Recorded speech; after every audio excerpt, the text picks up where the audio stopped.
Nome do Pai, do Filho e do Espírito Santo. Amém, queridos irmãos. Domingo de Septuagésima, domingo anterior, tínhamos a parábola do denário, que significava a salvação da nossa alma. Neste domingo temos esta parábola da semente, que não deixa de ser uma lição, no sentido em que Deus nunca nega a sua graça. Deus vai semeando a graça santificante para que a terra finalmente germine, dê bom fruto. Mas sabemos que há sementes que não germinam, sementes que realmente não vão produzir fruto, umas porque estão perto do caminho, outras porque semeadas entre pedregulho e outras porque finalmente são plantadas entre espinhos, ficam sufocadas. Figura das almas fechadas à graça de Deus, figura das almas superficiais que não aceitam o esforço que supõe a luta cristã, e depois também as almas plantadas entre espinhos, que são as almas mundanas superficiais, que querem realmente servir a Deus e servir ao mundo. Isto não os pode. Mas é também uma boa terra que vai dar o 30, o 60 ou o 100 por um.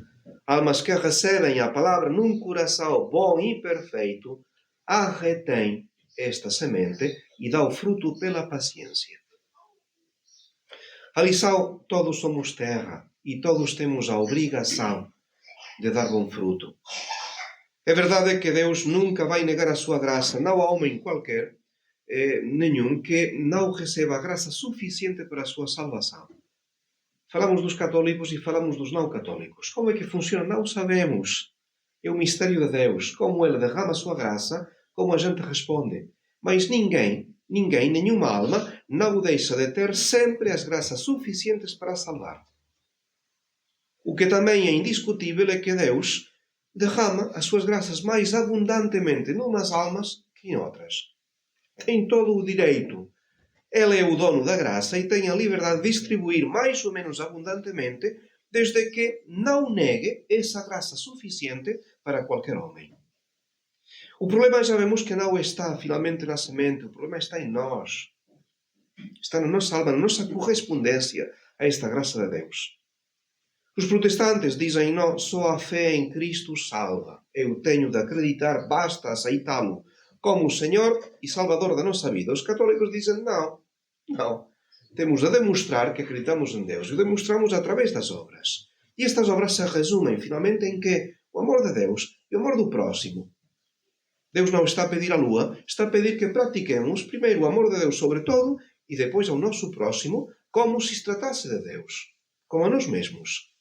E é claro, é contra os protestantes que as simples obras sem a graça santificante, sem caridade, não têm valor nenhum, não valem nada.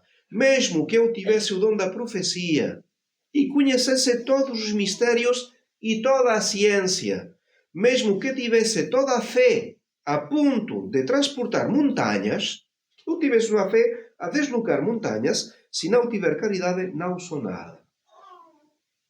Fé sem obras e obras sem fé não valem nada. Nem todo aquele que me diz Senhor, Senhor entrará no reino dos céus, mas sim aquele que faz a vontade de meu Pai que está nos céus. E Deus pede praticar as obras de misericórdia. São Tiago, nesta epístola que Lutero baniu porque não concordava com as suas ideias, convertiu-se Lutero num novo Papa de uma nova religião. E Santiago, não gostava, então não, deixa de ser Sagrada Escritura. Fica assim tranquilo, Lutero, não? Mas, precisamente, Santiago diz que a fé, se não tiver obras, é morta em si mesma. Por que é que acabavam por aclamar esta fé? Porque Lutero e Calvino afirmavam que a liberdade não existe. Não existe a nossa liberdade. A natureza ficou substancialmente corrompida pelo pecado original. Tão irremediavelmente destruída que realmente sem remédio, nós somos maus e vamos praticar o mal. Então é Deus quem tem de dissimular esta malícia do homem e tem de fazer como se Deus não visse esta malícia. Os católicos não. Afirmamos precisamente que temos liberdade. É bom senso. Todo homem é capaz de ver no seu interior que é capaz de andar pelos caminhos do bem e pelos caminhos do mal. Há um livre-arbítrio e quando este está movido pela graça, então coopera com Deus na obra da própria salvação. Podemos resistir? Sim, podemos resistir. Jerusalém, Jerusalém, que matas os profetas e apedrejas os que te são enviados. Quantas vezes eu quis juntar teus filhos, como a galinha recolhe debaixo das asas os seus pintos, e tu não quiseste. Tu não quiseste. Mas podemos também responder, São Paulo hoje na epístola, um exemplo claro do que esta correspondência com a graça de Deus. Ele diz, nesta epístola aos Coríntios, capítulo 15, pela graça de Deus sou o que sou. Pela graça de Deus. E a sua graça que está em mim não foi vã. Antes tenho trabalhado mais que todos eles, mais que o resto dos apóstolos tenho trabalhado eu. Não eu, porém, mas a graça de Deus que está comigo. São Paulo não é protestante. É capaz de ver a parte que tem Deus e a parte que tem os homens, necessária para aceitar esta graça de Deus. Deus, portanto, semeia continuamente a sua graça. E esta graça não é dada como um capital morto. Não. É um património que precisa ser aumentado. Precisa ser aumentado. Como se vê também na parábola dos talentos, em que cada um recebe 5, 2, 1. Tem de produzir, tem de dar frutos, sim, Senhor. O que é muito consolador é ler as vidas dos santos. Porque nas vidas dos santos vamos ver este doble aspecto. O trabalho de Deus, o trabalho da graça. E vamos ver também, digamos, os santos não nascem santos. Há uma resistência das almas a este trabalho de Deus. No caso, por exemplo, de Santa Margarida Maria Alacoque, o que vemos da parte de Deus, e é curioso, é um Deus ciumento, como se fosse um marido ciumento. Não aceita outro afeto que não seja o seu. E digamos, atenção, o Sagrado Coração derramou as suas graças com uma abundância, diríamos, inaudita em Santa Margarida Maria, a quem chamava de discípula predileta, a quem fez participar da sua ciência e do amor do seu coração. Digamos, havia muitas almas santas na altura de Santa Margarida. As suas superioras foram excelentes superioras. Companheiras do mosteiro, mortas em odor de santidade. Havia grandes almas na época em que vivia santa, mas ela foi a escolhida por Deus. Aí onde Deus derrama mais graças numas almas que em outras. Mas, ao mesmo tempo que derramava esta graça, não tolerava o Sagrado Coração a menor infidelidade. Mesmo em pormenores que para nós seriam motivo de nos faria arrepiar. Ao mesmo tempo, a fraqueza da santa, que não consegue responder sempre, porque não quer responder à graça de Deus, que resiste às exigências do Sagrado Coração, que não obedece à primeira, e não necessariamente por má vontade, por fraqueza, por certo medo, mas quando entra no noviciado, diz assim, tendo passado alguns meses do meu noviciado, sem conseguir desapegar-me de uma afeição particular. Curioso isto. As afeições particulares no seminário, sempre temos 1 hora depois do almoço, de recreação, e 45 minutos depois do jantar. A nossa obrigação é sair do seminário, tomar o ar. E temos de passear. Mas estava proibido sair sempre com os mesmos. Não podíamos.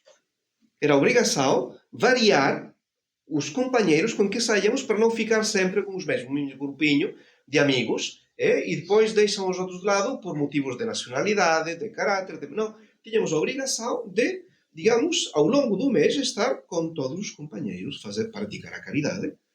Então, é disto que se fala aqui. Tendo passado alguns meses do meu noviciado sem conseguir desapegar-me de uma afeição particular, que era um grande obstáculo ao amor que o meu amado desejava ter por mim, e tendo-me repreendido interiormente por isso várias vezes, o Senhor o repreendeu várias vezes, sem que eu quisesse corrigir-me, não queria, até que uma noite ela me repreendeu na oração dizendo que não queria um coração dividido, e que se eu não me afastasse das criaturas, ele saberia afastar-se de mim. Isto é, não vou entregar-me a ti enquanto tu não me entregas a mim. E se tu te afastas de mim, eu vou afastar-me de mim. Não deixa de ser uma frase, olha, se teria sido infiel Santa Margarida Maria Alacoque, não teríamos esta santa. Deus derramava a sua graça, a semente que vai produzindo fruto. Como é que sabia que isto provinha de Deus? Porque a grande dúvida de Santa Margarida Maria foi sempre saber se isto vem de Deus ou vem do demónio. É tão difícil às vezes saber a parte de Deus e a parte do demónio. Então, o primeiro elemento, a obediência. Obediência perfeita à regra. Obediência perfeita a qualquer desejo da sua superiora. Uma obediência que obrigava ao mesmo Nosso Senhor. Sempre doente. Mas Santa Maria sempre está doente. É sempre com doenças terríveis, não é? Então, uma criatura... E a superiora vai pedir-lhe, numa altura, olha, eu vou pedir-te que peças ao Sagrado Coração, pela santa obediência, que o Sagrado Coração te tire todas as doenças durante 5 meses, fiques curado. Então, a superiora que está exigindo, o Senhor fazia isto também para ver se provinha de Deus ou não. Mas a resposta foi imediata. Cura no dia em que pede esta graça, curada. Foi realmente ter uma saúde como se nunca tivesse estado doente. Até o dia 21 de novembro, que era a data fixada, em que renovavam as promessas. Então foi aí em que, o dia a seguir, de novo caiu nas mesmas enfermidades que tinha antes. Bom, estava Deus no Senhor. Primeira prova, precisamente a humildade, a obediência, as práticas das virtudes cristãs. Depois, um elemento que Nosso Senhor dignou dar-lhe, como sinal também desta presença de Deus, e que para nós não deixa de ser um elemento que poderíamos aplicar tantas vezes. O sinal que deu Nosso Senhor, que estas graças nunca produziriam o menor movimento de desprezo por ninguém. Prática da caridade. Que o que eu recebo não conduza a pensar mal dos outros, porque não tem ou não praticam a perfeição como exigência que Deus está a pedir.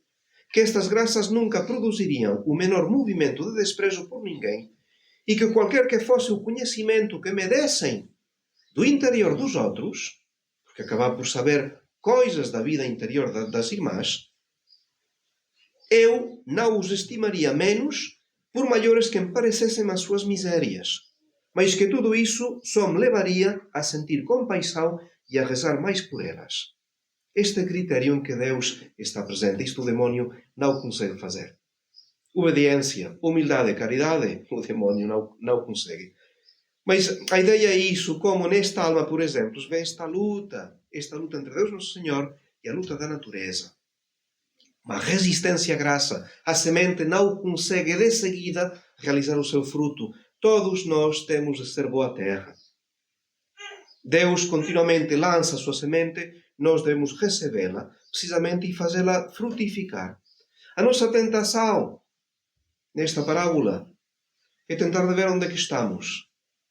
E tentamos de ver se estamos no caminho. Ou tentamos de ver se estamos na pedra, superficiais, mundanos. Ou se estamos entre espinhos, pelas preocupações, pelas coisas materiais. Digamos, é um erro. Esquecemos-nos que nós deveríamos estar todos na única terra que frutificou. Deus quer que sejamos santos.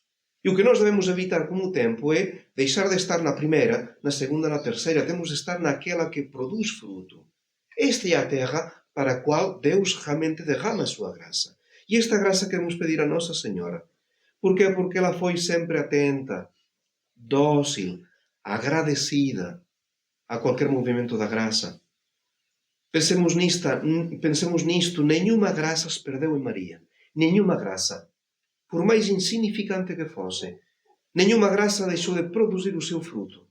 Todo o que Deus derramou sobre ela atingiu a finalidade pela qual Deus dava esse favor. Todas foram recolhidas com atenção, com respeito, atenta sempre ao que Deus esperava dela. Deus nunca encontrou qualquer desdém, qualquer distração, qualquer perda de tempo, qualquer ingratidão na sua, já não digo discípula predileta, não a sua amada, a sua favorita. Nossa Senhora, a criatura que Deus prefere por acima dos anjos e dos santos. Então, que Nossa Senhora nos ensine a estar mais atentos a esta semente, a esta obra que Deus pretende realizar em nossas almas, para que o Sagrado Coração, longe de ter de corrigir-nos ou castigar-nos pelas nossas infidelidades, possa derramar com abundância todo o seu amor no nosso interior. Em nome do Pai, do Filho e do Espírito Santo. Amém.